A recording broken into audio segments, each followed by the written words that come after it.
Hi there!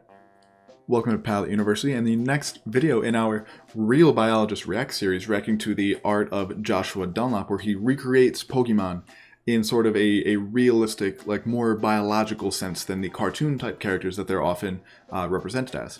As always, please, please, please, I cannot stress this enough, go support Joshua Dunlop and all of the great art that he does, because as you can see right here, he does lots of art other than Pokemon stuff. He does stuff from Avatar: The Last Airbender, Dota 2. I know it's a popular video game. I've never played it, but the art looks like, look, this is just cool. Look how cool that looks. I don't know, is that a character from the game? I don't know, I just know it looks cool.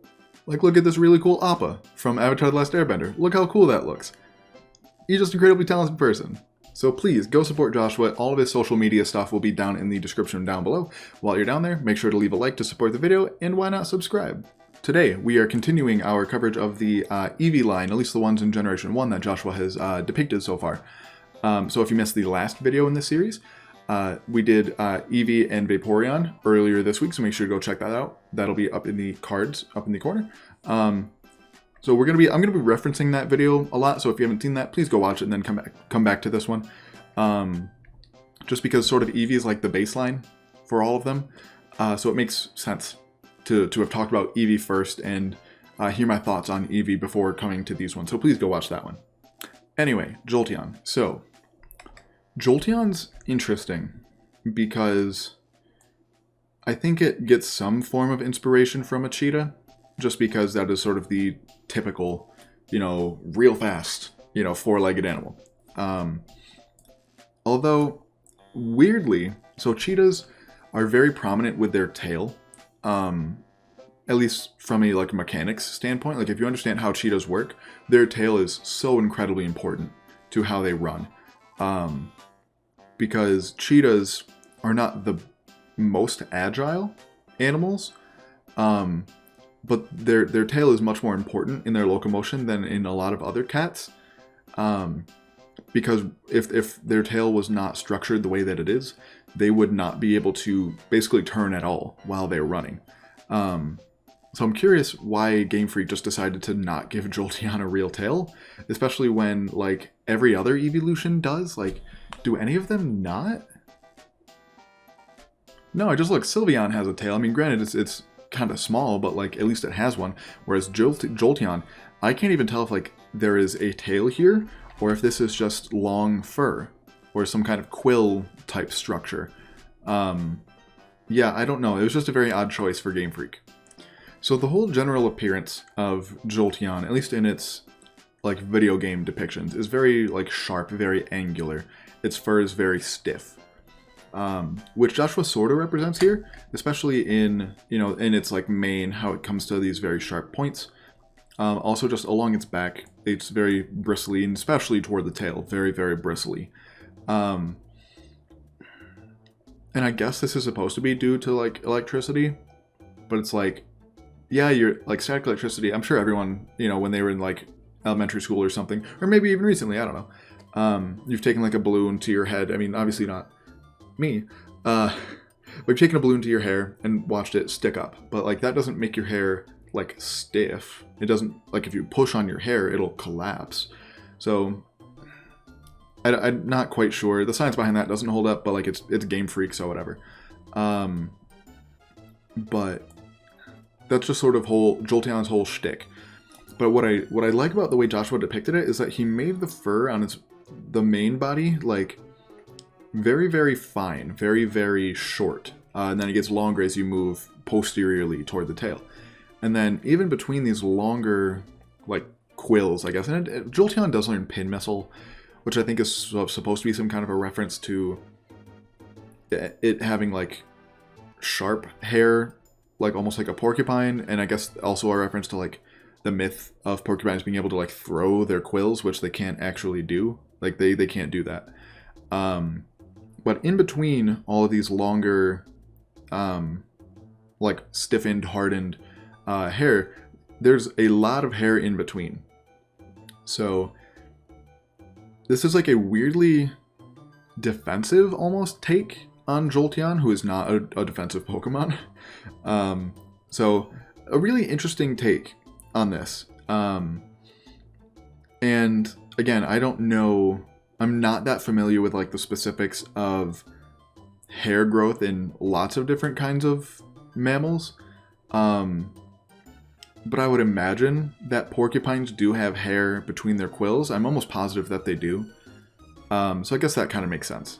The snout or the rostrum on Jolteon appears to be somewhat longer than we saw last time in Vaporeon or Eevee. So like more dog-like, which again is weird because I feel like it's supposed to be very loosely based off of like a cheetah or something, or a much more cursorial or running adapted animal, which I guess dogs are. Dogs are generally quite cursorial. So I guess that kind of makes sense. The face, just in general, is very nondescript, whether it's a cat or a dog. Could be either. It looks like almost a transitional state between the two. The eyes, also, once again, diurnal eyes, which makes sense. I'm curious to see, once Joshua eventually gets around to Generation 2, how he depicts the eyes in Umbreon, because it is, I think it's even like called like the Moonlight Pokemon. I don't quote me on that for sure. But it is, famously a Pokemon of the night. You have to evolve it at night. So I'm curious to see if he changes Umbreon's pupils at all. It keeps the long ears, which, again, sticking to the source material, not a problem. But with a very fast Pokemon like this, or I'm thinking in terms of like an actual animal, these ears would produce a lot of drag when you're trying to run, which, for a slower animal would not be a problem. But something this fast, every little bit is going to help you. So I would think that they would want to reduce the ears to like maybe like this. And especially with how prominent the eyes are, they're not as big relative to the whole size of the head as a cat's are generally. But I would think that they rely mostly on sight for hunting, especially because their snout is not very long, like a dog's, because dogs mostly use the sense of smell when they hunt. But yeah, I would think that they would not have ears that long. I would think they'd want to reduce ears just to reduce that drag. Something that does make a lot of sense, though, is that the legs, especially the hind legs, have much, much, much shorter fur than the rest of the body, or even the front legs. The front legs have some fur coming off of it, but whereas the hind legs have just a little tiny bit of fur, but the rest of the fur on the legs appears to be very, very short. And there's a couple reasons for this. Number one is that in mammals, I'm trying to think if there is an exception to this besides whales who don't have legs. I don't think that there is. I think that nearly all... Okay, there's another exception. Animals that swing around in trees, so mostly monkeys. And then I guess sloths too, but they don't really like swing. But propulsion is almost always done by the hind limbs, and then the front limbs are sort of the steering limbs. So you get all of your power from the hind limbs. And so, especially in a very fast animal / Pokemon, you would want to have as little weight on them as possible. And you might not think that having hair on your legs affects it that much, but like I was saying with the ears, every little bit helps when you're supposed to be going for like maximum speed. So having a reduced amount of hair on the hind limbs could very easily help. That, and because they're moving so fast, they generate a lot of friction. So you wouldn't want to have them well insulated. You would want to have them as well ventilated and as open as possible. Although one really curious thing, and this is not a thing of Game Freak, this is a choice that Joshua made, is that he didn't give Jolteon claws. And I say that this is a choice that Joshua made because Jolteon doesn't have claws in its art. However, neither does Vaporeon, but he chose to give Vaporeon claws as well. He made that active choice. So he could have chosen to give claws to Jolteon, which would make sense because in the last episode, I mentioned that cats have retractable claws, which, like, if you have a cat, because when they're walking around, they sort of rotate. So their claw is like the very end bone in their fingers, and they have a weird joint on it that lets them rotate it up so that it's out of the way when they're walking and when they don't need it. And the main exception to that, I'm sure that there might be another exception in some like weird cat that's definitely not a big cat, but maybe a smaller like forest cat or something. But cheetahs cannot do that. Cheetahs have claws that are constantly out, like a dog's. And that's because they need to be able to run at a moment's notice. And those claws dig in and provide traction. Especially in the hind limbs, because you want as much explosive forward power as you possibly can. But also I think I might have said forelimbs there, I meant hind limbs. But then on the forelimbs, you want claws that are permanently out as well, because that's how you steer. So if you're moving at 70 miles an hour, and you need to be able to turn on a dime, you need those claws to be able to dig in and turn yourself. So, really curious decision on Joshua's part. And like, I don't know if this was just I don't know when each of these, pieces of art were released, if they were all released at different times. So maybe he had forgotten that he had done it with Vaporeon, or maybe he did Jolteon first and wanted to stick more to the source material with Jolteon, and then forgotten that he hadn't, or forgotten that he was doing that with Jolteon, and then gave them to Vaporeon. Alright, so next we can move on to the last one, Flareon. So unfortunately Flareon's not really doing much of like an action pose, so there's less to talk about. But I enjoy that he drew it in like this looks like, if you haven't seen our video about the Crown Tundra being named incorrectly, I'll put a card up here as well. But yeah, so this looks like the environment that the Crown Tundra more accurately is, which is called a taiga.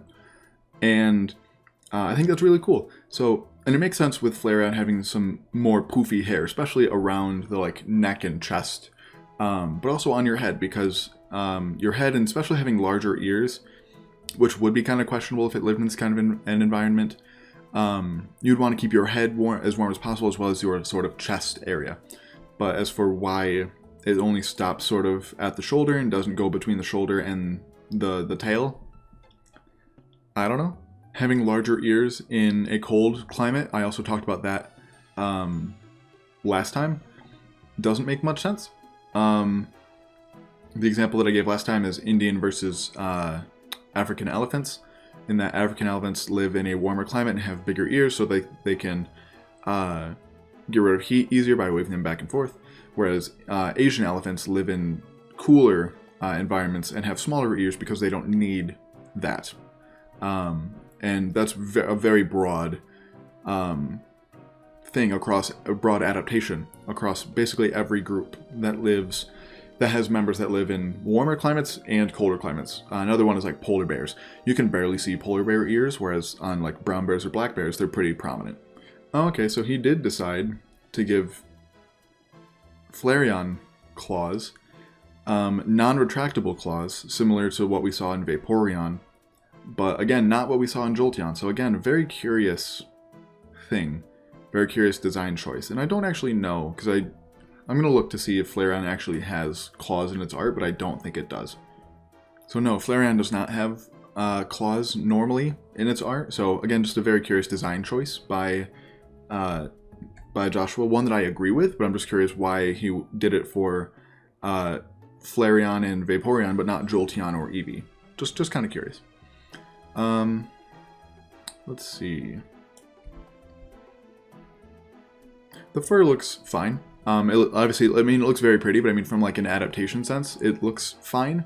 Long hair doesn't always mean that it's like good hair for insulation. Polar bears don't have that long of hair, but it's especially adapted to be insulating. So there's a chance that this is probably some kind of thing going on here. The longer hair around the chest area is definitely for warmth. On the tail, though, that might be maybe like a display thing. I don't know. Could also be some form of camouflage. I don't actually... Well, I was going to say, if you're looking at it from behind, if it has the fur that goes up like the back of its neck, that's this color as well, that could be some sort of camouflage in the snow, but I don't believe it does.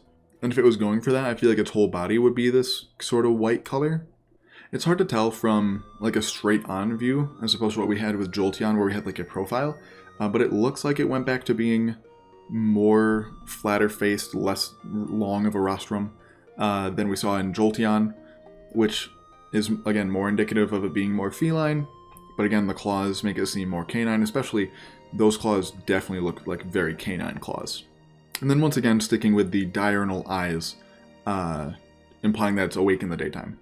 See, it's kind of hard to have too much to say about Flareon because it's just kind of laying down, not doing much, so I don't even get to see its back legs to see if those have claws on them. I would imagine that they do. I feel like, in general, this is a very general depiction, and I'm positive that there are exceptions. But what you do with your forelimbs tends to be sort of mirrored in the hind limbs. And like I said, there are very obvious exceptions. Things like moles have very, very reduced hind limbs, and then gigantic relative to their body size forelimbs. Things like whales that just don't... I mean, they do have legs, but they are internal. You know, they don't have, you know, external legs, and then they have their flippers, which are obviously very big. Yeah, so I would guess that it would also have claws on its hind limbs, but I don't... You know, you can't know that for sure because it's laying down. Man, this fur does look like very warm and comfy, though.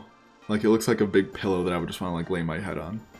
Alright, so that's going to wrap up this video. So please, once again, go show Joshua Dunlop some love. We need more creative people like him, and to support the work done by super creative people in the Pokemon community, and then just in the world in general.